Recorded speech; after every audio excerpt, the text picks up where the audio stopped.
Mayong adlaw mga kapatid, liway abas ni para sa News 5 Bisaya.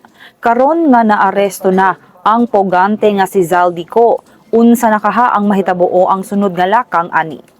Nakadepende na kuno sa poganteng siko ang iyang mga pahayag bahin sa gikalambigitang flood control scandal kung makaulit na siya sa Pilipinas.